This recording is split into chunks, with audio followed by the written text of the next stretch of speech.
This is a camera. It will record. I'm not going to get you in the video because this I can post on YouTube. It's a selfie camera. Well, it's a camera. It's also Chinese, which means that the Chinese are They're gonna hear everything. recording this as well as me. DJI, right? You know, are we going to still have DJI? But I just, for some reason, I thought I'm going to record today just in case. So good morning. It's 10 o'clock. You can see that we're slowly trickling in. But by the way, that's fine. I've never mentioned. I don't mind you guys eating, partying, bringing devices. No smoking, though. That's a non-smoking campus. No alcohol. Sorry, you know, if you're into alcohol, at least don't make it obvious. If I don't know, you know, but I wouldn't find out. This is just water. I pass it around. You could all check if you want to make sure. This is straight vodka. And coming and going is fine with me. If you've noticed, I don't really notice. I'm so used to that by now that it's not a problem for me, etc.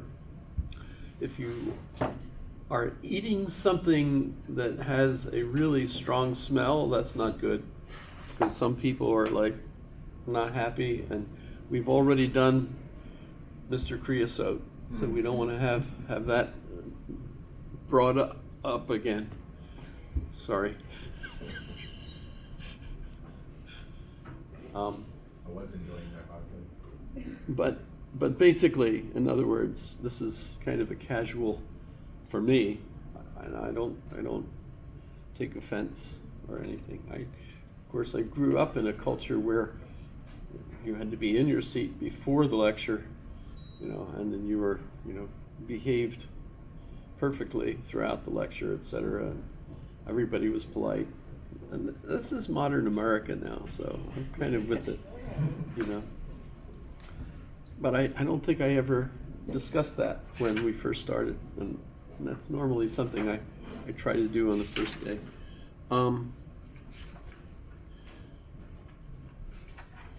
So anyway, I'm not sure how many folks are out there, and I almost said La La Land. It's not La La Land. It's a wonderful way to use technology in order for you to stay home or wherever you are and still participate. And look how many folks are there. Wow, quite a lot. I hope you guys are enjoying this. I don't know if it's as much fun, but what I wanted to do is talk about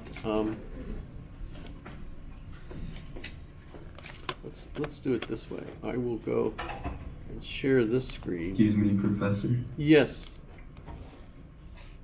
We're not able to hear any of your audio. Uh-oh. Let me double check. Let's see here. Chrome. So let's share.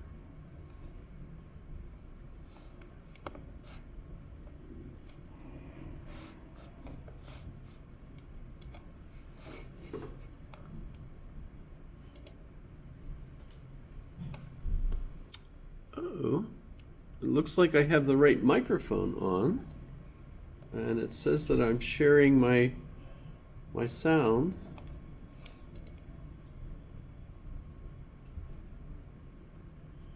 Huh, let me mess with it and see what happens. You can't hear me anyway, so I'll switch to there. Can you hear now?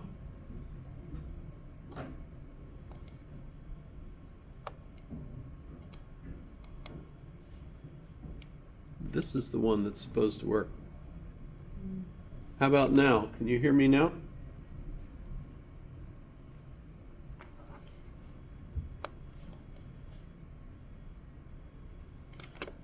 Last thing was no.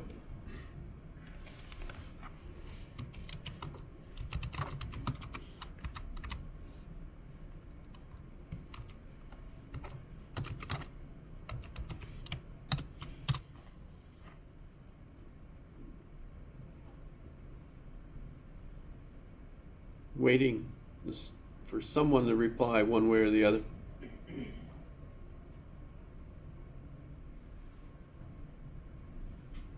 Caleb, can you hear me now? No, still no. Well, let's see.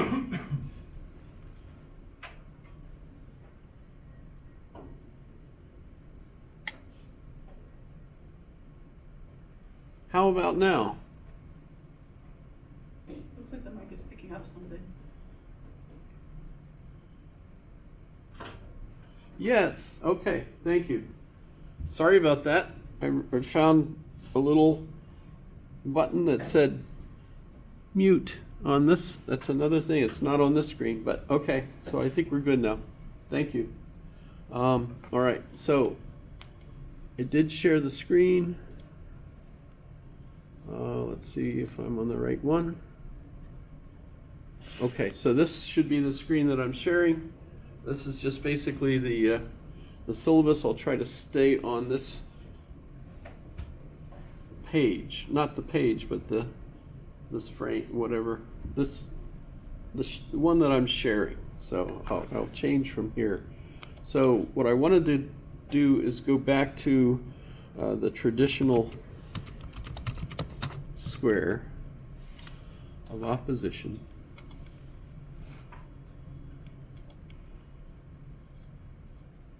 And just a quick reminder, I'm hoping everybody has had this memorized now. If you've seen it at least 4 times, you're supposed to have it memorized. This is the traditional one, so this is based on Aristotle. And remember, thanks to Bertrand Russell, Gottlob Frege, Wittgenstein, and many others, we're advancing into a symbolic system that's considered to be a predicate logic. Because remember, Quine gave that lecture. In the lecture, he said basically modern physicists are stuck now. They're talking about particles that don't really exist except in their relationships. So we don't have objects per se, as English expects you to. And so instead what we have are predicates, really. And so what has changed is that our logic, our language, the language that physicists have to use has to become somehow different and refer to the arrangements that things are in, which is basically the predicates, the activities, whatever you want to call them. I think last class I mentioned, in fact, didn't I show you a portion of the video from Mind Walk where she explains the shift? And by the way, that movie was based on Friedrich Capra's The Turning Point. I think I mentioned it to you. I forget exactly what I mentioned and what I haven't. Because of course, after I leave here, I still think about, I could have said this, I could have said this.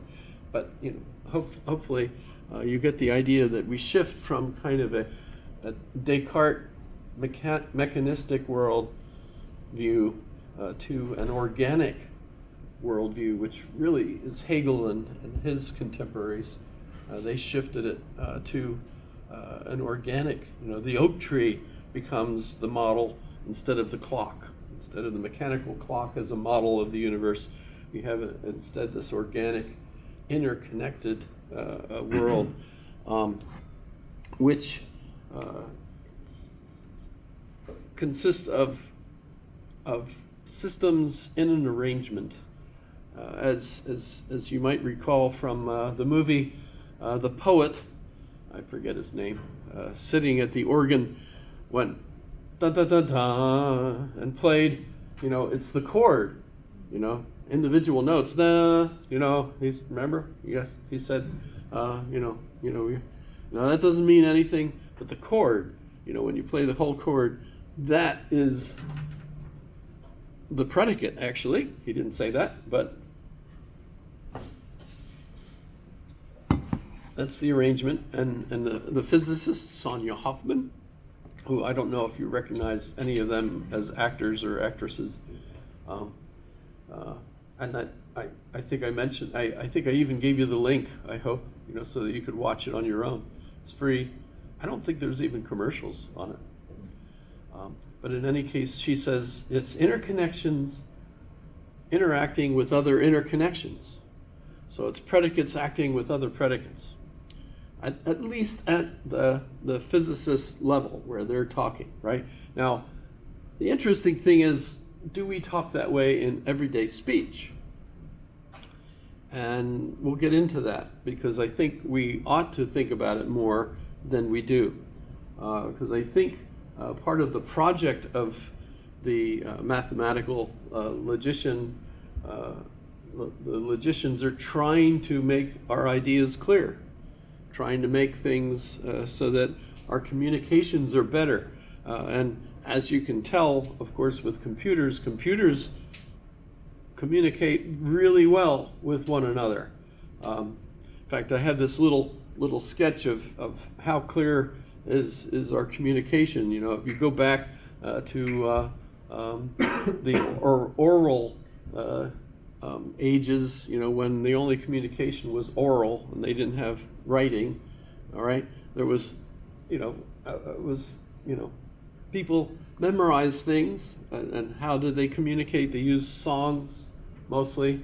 Perfect examples of that are like the Iliad and the Odyssey, which people still today memorize in its entirety, and performers go around and actually perform in one place and then another.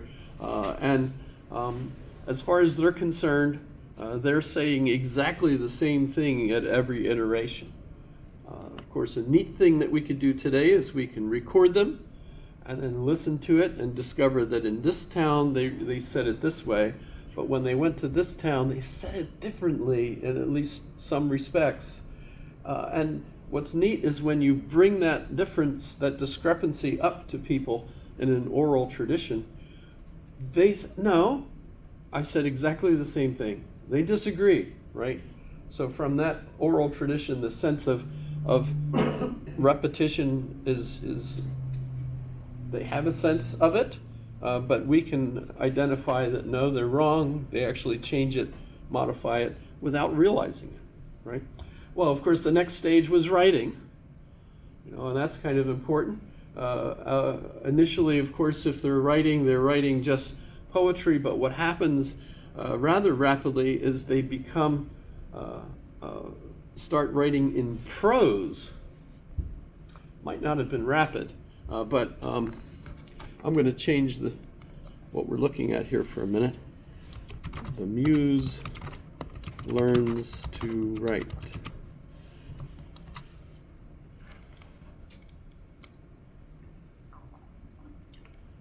This is a neat book, a favorite of mine for a couple of reasons. One, it was written by a friend of mine's father.